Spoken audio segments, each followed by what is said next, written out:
Hello everyone and welcome to AMC talks. కల్కి 2898 AD movie చూడగానే నాకు కొన్ని డౌట్స్ ఎదురయ్యాయి. నాకే కాదు, సినిమా క్లైమాక్స్ చూసిన అందరూ సోషల్ మీడియాని తగలబెట్టేశారు. అయితే నేను ముందే చెప్తున్నాను, ఈ వీడియోలో స్పాయిలర్స్ ఉంటాయి. సినిమా చూసిన వాళ్ళు మాత్రమే ఈ వీడియో చూడండి. ఇంత తొందరగా ఈ సినిమా మీద నేను ఒక వీడియో ఎందుకు చేస్తున్నానంటే, ఈ సినిమా జనాల్ని తప్పుడు దారిలోకి తీసుకువెళ్లి లేనిపోని ట్రాల్స్ మధ్యలో చిక్కుకుంటుంది. ఈ సినిమా క్లైమాక్స్ లో కర్ణార్జున సీక్వెన్స్ ఒకటి ఉంటది. అక్కడే అర్జునుడిని డిగ్రేడ్ చేశారని కొందరు, లేదు మా కర్ణుడు తోపు తురుము అని మరికొందరు సోషల్ మీడియాలో గొడవ పట్టడం స్టార్ట్ చేశారు. ఈ వీడియోలో నాగాశ్విన్ గారు ఏ బేసిస్ మీద కర్ణార్జున సీక్వెన్స్ తీశారు అండ్ ఎక్కడ సినిమా తప్పు పట్టింది అనేది చెప్పబోతున్నాను. ఈ వీడియో కేవలం మహాభారతం యొక్క హిస్టరీ అనాలిసిస్ మీదే బేస్ అవి ఉంటుంది. అంతేగాని మా ప్రభాస్ ని, మా హీరోని తక్కువ చేస్తున్నావేంట్రా అన్న కామెంట్స్ పెట్టకండి. ఫస్ట్ ఆఫ్ ఆల్ నేను ఒక షార్ట్ స్టోరీ చెప్తాను. చిన్నప్పుడు నేను రామాయణ కథలు విని, అరే భలే ఉందే, ఇలాంటివి ఇంకా ఉంటే బాగుండు కదా అనుకున్నా. అప్పుడే నా కంటి ముందు సీనియర్ ఎన్టీఆర్ గారు తీసిన కర్ణ మూవీస్ అండ్ మహాభారతం సీరియల్స్ కనబడ్డాయి. అవన్నీ చూసి లిటరలీ ఎమోషనల్ అయిపోయా. అందులో కర్ణుడి పాత్ర బాగా నచ్చేసి నాకు తెలియకుండానే కర్ణుడి మీద సింపతి క్రియేట్ చేసుకున్నాను. ఇక్కడే ఒక చిక్కు ఉంది. ఈ సీరియల్స్ అండ్ సినిమాస్ లో ఓపెన్ గా కర్ణుడే గొప్ప, అర్జునుడు పనికిరాడు అని చూపించారు. నేను ఏదైనా సరే సినిమాలతో ఆపను. క్యూరియాసిటీతో ఒరిజినల్ మహాభారతం చదవటం మొదలెట్టా. నేను కన్నడ అండ్ తెలుగు నేర్చిన వాడిని కాబట్టి అటు కన్నడ భారతం ఇటు ఆంధ్ర భారతం కవర్ చేశా. తీరా చదివి చూస్తే ఈ సినిమాలు సీరియల్స్ కన్నా ఒరిజినల్ మహాభారతమే 90% వేరుగా ఉంది. అక్కడే ఒక క్లారిటీ వచ్చింది. ఈ సినిమా వాళ్ళు ఓ పలానా క్యారెక్టర్ ని తీసుకొని మిగతా స్టోరీ అంతా రుద్దేసి జస్ట్ కలెక్షన్ కోసం ఫిక్షన్ అండ్ ఓన్ థియరీస్ పెంచేస్తారు అని. అప్పుడే చాగంటిల వారు మహాభారతం చెప్పారు. ఆయన 18 పర్వాస్ లోని ప్రతి పర్వాన్ని చెప్పారు. అందులో ఆయన ఒక్కో పర్వం చెప్పడానికి అట్లీస్ట్ 50 to 100 days తీసుకునేవారు. అంతటి మహాసముద్రపు మహాభారత గ్రంథాన్ని చదవాలి, వినాలి అన్న ఓపిక లేక జనాలు ఈ సినిమాలు సీరియల్స్ చూడటం మొదలెట్టారు. బట్ ఫ్యాక్ట్ చెక్కింగ్ కి వస్తే ఈ కల్కి 2898 AD లో మన మహాభారత గ్రంథాన్ని కొన్ని చోట్ల తప్పుగా చూపించారు. ఈ వీడియో కేవలం ఇతిహాస అవగాహన కోసమే చేశాము కాబట్టి మా డైరెక్టర్ నే అంటావేట్రా అని మళ్ళీ సొల్లు కామెంట్స్ మాత్రం పెట్టకండి. నాగాశ్విన్ గారైనా అక్యూరేట్ మహాభారతాన్ని తీసుకొచ్చి జనాల్లోని మిస్అండర్స్టాండింగ్స్ తీసేస్తారేమో అనుకున్నా. కానీ ఆయన అంతకన్నా రాంగ్ సీన్స్ రాసుకున్నారు. లిటరలీ సినిమా సీరియల్స్ చూసి నాగాశ్విన్ గారు ఈ సినిమా తీశారు అని నాకు అనిపిస్తోంది. నాగాశ్విన్ గారు మహాభారతంపై రీసెర్చ్ చెయ్యలేదేమో అని అనిపిస్తోంది. వందలాది కోట్లు పెట్టి జస్ట్ ఒక పుస్తకాన్ని కొని సినిమా తీయలేకపోయారా అని అనిపిస్తోంది. అసలు ఎక్కడ తప్పు వెళ్ళిందో ఇప్పుడు మాట్లాడుకుందాం. అర్జునుడు అశ్వత్థామను తరుముతుంటే సడన్ గా కర్ణుడు వచ్చి కాపాడతాడు. కర్ణుడు కొట్టిన దెబ్బకి అర్జునుడి రథం 2 అడుగులు వెళ్తోంది. ఇక్కడే ఓ పొరపాటు. ఒరిజినల్ భారతం చెక్ చేస్తే అలాంటి మాట ఎక్కడా లేదు. కన్నడ భారతం, ఆంధ్ర భారతంలో కూడా లేదు. చాగంటి గరికపాటి వారు కూడా ఈ సినిమాల ప్రభావాల వల్ల తప్పు అర్థం చేసుకుంటున్నారని, కర్ణుడు మీరనుకున్న గొప్పవాడు కాదని ఓపెన్ గా చెప్పారు. కర్ణుడు మహావీరుడే, కానీ అర్జునుడి రథాన్ని కదిలించేంత అయితే కాదు. అర్జునుడి రథంపై కృష్ణుడు ఉన్నాడు. కేశవుడు సాక్షాత్తు శివుడే అంటారు. శివకేశవులు ఉన్న రథాన్ని కర్ణుడు లాంటి సాధారణ మనిషి ఎన్నటికీ కదిలించలేడు. ఇంత చిన్న లాజిక్ వదిలేసి కర్ణుడు నిజంగానే కృష్ణుడిని తరిమాడు, అర్జునుడిని తరిమాడు అని అనుకుంటున్నారు. జస్ట్ బేస్లెస్ అలిగేషన్స్ అవన్నీ. అంతెందుకు, కర్ణుడు అభిమన్యుడి దెబ్బకి 3 సార్లు పారిపోయాడు. విరాట పర్వంలో అర్జునుడు కొట్టే దెబ్బలకు కర్ణుడు పారిపోయాడు. ద్రౌపది స్వయంవరంలోనే అర్జునుడితో యుద్ధం చేస్తున్నప్పుడు అర్జునుడిని మారువేషంలో చూశాడు. కాబట్టి ఎవరు నువ్వు, శివుడివా, బ్రహ్మవా, విష్ణువువా, ఇంత గొప్పగా యుద్ధం చేస్తున్నావు అని అన్నాడు. అంతేకాక ఆ యుద్ధంలో సగం మధ్యలోనే వెళ్లిపోయాడు. కొందరు అంటారు కర్ణుడి దగ్గర శక్తి అస్త్రం ఉంటే అర్జునుడిని లేపేయవచ్చు కదా అని. అదే నిజమైతే కర్ణుడు చేసి ఉండొచ్చు. అప్పుడు కూడా ఘటోత్కచ్ లాంటి వీరుడే అడ్డొస్తాడు. అప్పటికి ఆ అస్త్రం ఘటోత్కచ్ పైకే వెళ్లేది. లేకపోతే కర్ణుడు ఘటోత్కచ్ చేతుల్లో ఎప్పుడో చనిపోయేవాడు. అయితే ఇప్పుడు కర్ణుడు పారిపోయాడు అని వర్డ్ నేను యూజ్ చేసేది నేనేదో అర్జున భక్తుడిని, అర్జునుడి ఫ్యాన్ ని అని కాదు. మనకి సిచ్యువేషన్ అనుకూలంగా లేకపోతే ఎంతటి వాడైనా ఓడిపోక తప్పదు. అంతెందుకు, కర్ణుడు భీముడి దెబ్బలకి 3 సార్లు పరుగులు తీశాడు. ఓసారైతే రథం వెనక దాక్కున్నాడు. అప్పుడే భీముడు కర్ణుడిని వెతకడంతో కర్ణుడు సడన్ గా వచ్చి కన్నుపై దొంగ దెబ్బ తీశాడు. అభిమన్యుని చంపడానికి కూడా కర్ణుడే స్వయాన్న వెళ్లి ద్రోణుడికి టిప్స్ అడిగాడు. అసలు ద్రౌపది బట్టలు లాగమన్న సజెషన్ కూడా కర్ణుడే దుర్యోధనుడికి ఇచ్చాడు.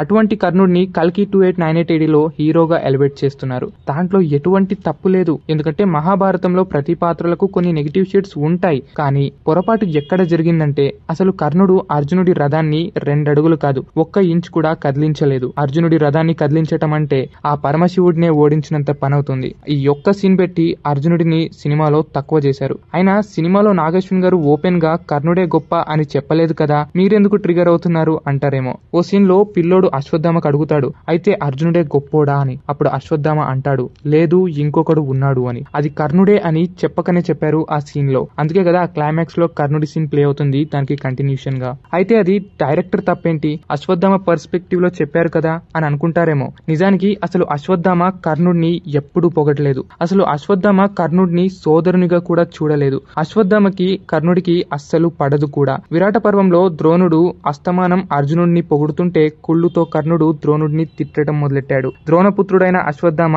అప్పటి నుండే కర్ణుడిపై హేట్ పెంచుకున్నాడు. కర్ణుడిని ఎన్నో మాటలేసి అశ్వత్థామ చాలా సార్లు తిట్టాడు. అది మహాభారతంలో స్పష్టం చేశారు కూడా. అంతేగాని ఈ సినిమాలో చూపించినట్టు కర్ణ అశ్వత్థామలు అసలు బాండింగ్ లేనే లేదు. మరి కర్ణుడు అశ్వత్థామను క్లైమాక్స్ లో కాపాడాడు కదా అంటే అది కూడా ఫేక్ సీనే. రియాలిటీలో అశ్వత్థామ రుద్ర అంశుడు. అశ్వత్థామను కాపాడే అవకాశం అశ్వత్థామ ఎవరికీ ఇవ్వలేదు. అశ్వత్థామ అర్జునుడి దెబ్బకు ఓడిపోతే ధనస్సు పక్కన పారేసి చీచీ సిగ్గు లేకుండా యుద్ధం చేయటం ఎందుకు అని తనను తాను నిందించుకునే తప్పుకున్నాడు కానీ ఇంకొకరి సహాయం తెచ్చుకోలేదు. కర్ణుడు కూడా అసలు హెల్ప్ చెయ్యనే లేదు. నిజానికి కురుక్షేత్ర యుద్ధం 14వ రోజు అర్జునుడు సైంధవుడిని చంపడానికి నానా కష్టాలు పడినప్పుడు కర్ణుడు అడ్డొచ్చాడు. అర్జునుడు కర్ణుడిని పడగొట్టి రథం కూల్చాడు. కర్ణుడు నిస్సహాయుడు అవ్వగా అశ్వత్థామ అర్జునుడితో పోరాడి కర్ణుడిని తప్పించాడు. అంటే కర్ణుడిని రక్షించటానికే అశ్వత్థామ దిగాడు తప్ప అశ్వత్థామను రక్షించటానికి ఎవరూ పెద్దగా దిగలేదు. అయితే ఇంతటి ఫేక్ సీన్ వల్ల అర్జునుడి క్యారెక్టర్ డౌన్ అవ్వింది.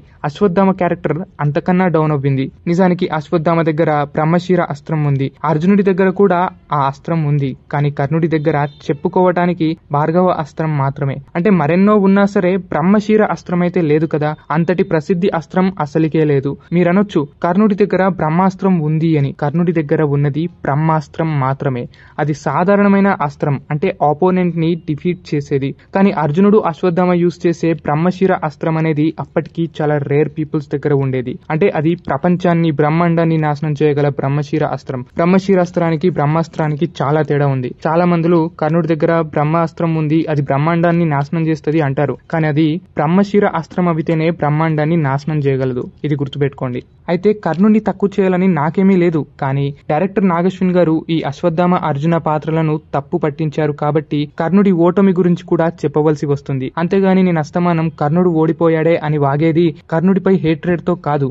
కానీ ఆపోనెంట్ లో ఉన్న క్యారెక్టర్స్ గురించి చెప్పాలంటే కర్ణుడి ఓటమి కూడా చెప్పాలి కదా. కర్ణార్జునులలో ఎవరు తోపు అని అడిగితే చాలా మందికి ఒక్కో సస్పెన్స్ ఉంటుంది. అంతటి మహావీరులే కర్ణార్జునులు. కానీ డైరెక్టర్ నాగశ్విన్ గారు ఓపెన్ గా కర్ణుడు తోపు తురుము అని చూపించారు. ఆ కర్ణుడికి రీబర్త్ గా వచ్చిన భైరవ యుద్ధంలో ఒక్కసారి కూడా ఓడిపోలేదు అనే డైలాగ్ చెప్తాడు. కానీ కర్ణుడు యుద్ధంలో పారిపోయినన్ని సార్లు చరిత్రలో మరెవ్వరూ పారిపోలేదు. అంటే కర్ణుడు చాలా గొప్ప యోధుడే, కానీ సమయానికి పారిపోయేవాడు కూడా. కర్ణుడి ఫ్రెండ్షిప్ తోపు తురుమని మరికొందరు అంటారు. ఘోషయాత్రలో చిత్రసేనుడు దుర్యోధనుడిని బంధిస్తాడు, కానీ కర్ణుడు భయంతో పారిపోతాడు. అంతటి ఫ్రెండ్షిప్ అయ్యుంటే కర్ణుడు దుర్యోధనుడి కొరకు అప్పుడే ప్రాణాలు ఇచ్చేసి ఉండాలి. కానీ ఎందుకు పారిపోయాడు? ఎందుకంటే కర్ణుడిది కేవలం అవసరమైన స్నేహం, దుర్యోధనుడిది కూడా అంతే. కానీ ఆ అవసరమైన స్నేహమే భవిష్యత్తులో కొంచెం బాండింగ్ గా మారింది. వాళ్ళది గొప్ప ఫ్రెండ్షిప్పే, కానీ మీరనుకున్నంత అయితే కాదు. మీరనొచ్చు మరి యుద్ధంలో ప్రాణాలు ఇచ్చాడు కదా దుర్యోధనుడి కోసమని. అప్పటికి అర్జునుడిని ఏదో చంపేద్దామా అన్న ఆశతోనే కర్ణుడు దూకాడు, చనిపోయాడు.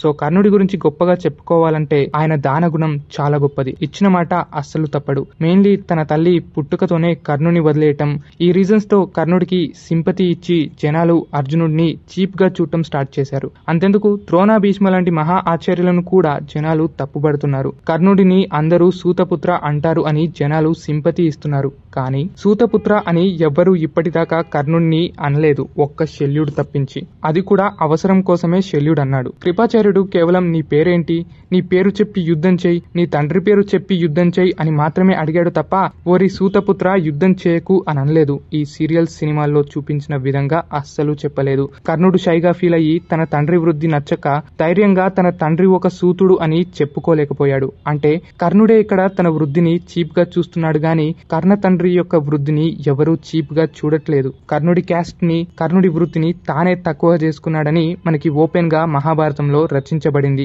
ద్రోణుడు కూడా ఎన్నో విద్యలు కర్ణుడికి నేర్పుతాడు. కానీ కర్ణుడు కుళ్ళుతో అర్జునుడికి సమానంగా చేయండి, నాకు బ్రహ్మశిర అస్త్రాన్ని ఇవ్వండి అని అడుగుతాడు. అక్కడ కూడా ద్రోణుడు సృష్టిని నాశనం చేసే అస్త్రాలు ఎవడికి పడితే వాడికి ఇవ్వద్దు అనుకున్నాడు. ఒకవేళ ఇచ్చినా కర్ణుడది దుర్యోధనుడి కోసమే వాడుతాడు. పైగా సూతుడివి నీకేం అవసరం అన్న భావంతో సూతపుత్ర నేను నీకు బ్రహ్మాస్త్రాన్ని ఇవ్వలేదు పిలవలేననే అన్నాడు. అంటే రథసారథి అనగా గుర్రం బండికి డ్రైవర్ కొడుకును డ్రైవర్ పుత్ర అనటంలో తప్పే లేదు. వాళ్ళు ఏదో కించపరిచిన విధంగా అనలేదు. నార్మల్ గానే కర్ణుణ్ణి సూతపుత్ర అంటారు. అంతెందుకు అర్జునుడిని క్షత్రియ పుత్ర అనలేరా? పరశురాముణ్ణి బ్రాహ్మణుడా అని పిలవలేరా? అందరినీ వృత్తి పేర్లతో పిలుస్తారు. కానీ కర్ణుడొక్కడే తన వృత్తి పేరుతో పిలుస్తుంటే సాడ్ గా ఫీల్ అవుతాడు. ఎందుకంటే కర్ణుడిది చాలా రిచ్ క్యాండిడేట్ అన్నమాట. ఎప్పుడెప్పుడు రిచ్ గా ఉంటామా అని చూస్తాడు. కాబట్టి ఈ డ్రైవర్ కొడుకు ఏంటి అనే ఆశతోనే తనని ఎవరైనా డ్రైవర్ కొడుక అంటే కుళ్ళుకుంటాడు. అంతే. ఇది ఒరిజినల్ భారతంలోనే ఉంది, నేను చెప్పట్లేదు. ఇక్కడ కూడా కర్ణుడిని నేను నెగిటివ్ చేయట్లేదు. కానీ మీరనుకున్న గొప్పవాడేమి కర్ణుడు కాదు. కర్ణుడి బేసిస్ మీద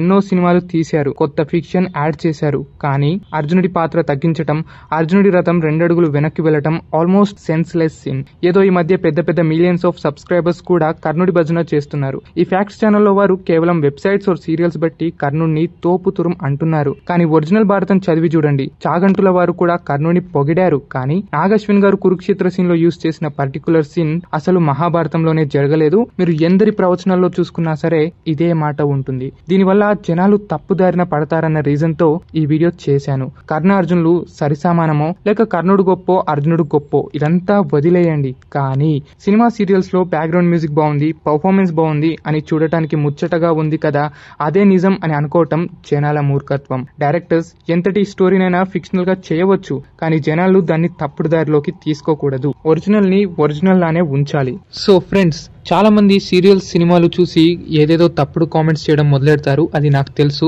కానీ నిజంగా అక్యూరేట్ మహాభారతం చదివిన వారి రియాక్షన్ ఇలా ఉంటుంది. ఈ స్క్రీన్ మీద చూడండి. ఈయన చెప్పిన కామెంట్ పరంగా అన్ని రెఫరెన్స్ లు ఉంటాయి. మీరు ఒరిజినల్ బుక్ ని కొని మరీ చెక్ చేయండి.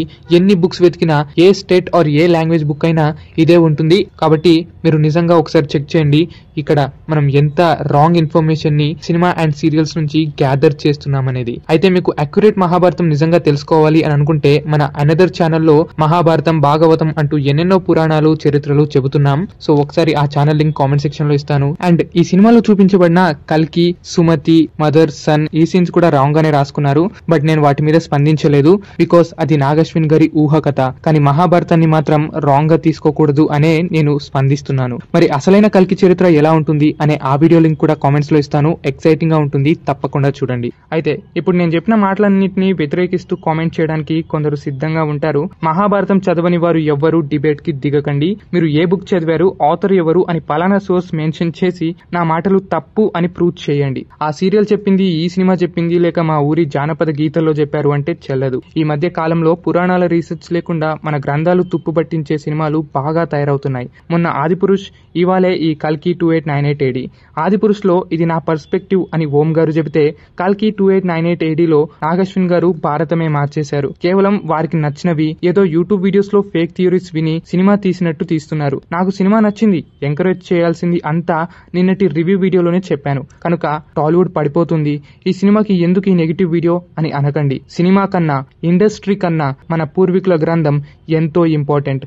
అసలు మహాభారతం జరిగిందో లేదో దీని మీద కూడా ఎందుకింత నస అని మరికొందరు మహానుభావులు అంటారు. జరిగిందో జరగనిదో కాదు, ప్రతి పురాణ గ్రంథాన్ని రక్షించాలి. అందులోని నీతి నిజాయితీని ఆదర్శంగా చూపాలి. అవి ఫిక్షనల్ గా తీసినా సరే మాయా బజార్ లా ఉండాలి. మాయా బజార్ లో కొత్త పాత్రలు నింపి ముచ్చటగా చూపించారు. కానీ ఉన్న పాత్రలను చెడగొట్టలేదు. మంచిని చెడుగా, చెడుని మంచిగా చూపలేదు. అటువంటి సినిమాలు కావాలి. మోరల్స్ ఇచ్చే భారతాన్ని రాంగ్ గా ప్రెజెంటేషన్ ఇస్తే భవిష్యత్తు పిల్లలు కర్ణుడిని కృష్ణుడితో పోలుస్తారు, లేక కర్ణుడే ఈశ్వరుడు అంటారు. మహాభారతం అనేది జీవిత సారాంశం. దాన్ని తప్పు పట్టించే అవకాశం ఎవ్వరికీ ఇవ్వకూడదు. ఇంకా ఈ సినిమాలో మంచి డీటెయిలింగ్స్ కూడా ఉన్నాయి. దానికోసం ఇంకో వీడియో చేస్తాను. ఏదో ఈ వీడియోలో నెగిటివ్ గా చెప్పాను కదా అని సినిమా మీద హేట్రేట్ కాదు. ఈ సినిమా ఎంతో పనికొస్తుంది. అనగా వాళ్ళు చూపింది ఒరిజినల్ ఆర్ ఫేక్ అనేది పక్కన పెడితే మన మహాభారతాన్ని 10 మంది చదివేలా చేస్తున్నారు నాగశ్విన్ గారు. కాబట్టి I'm proud of it. But తప్పుగా చూపించారు అన్నది కూడా మనం నిర్భయంగా చెప్పుకుంటేనే మన తరతరాలకి ఈ మహాభారతం తెలుస్తుంది. కాబట్టి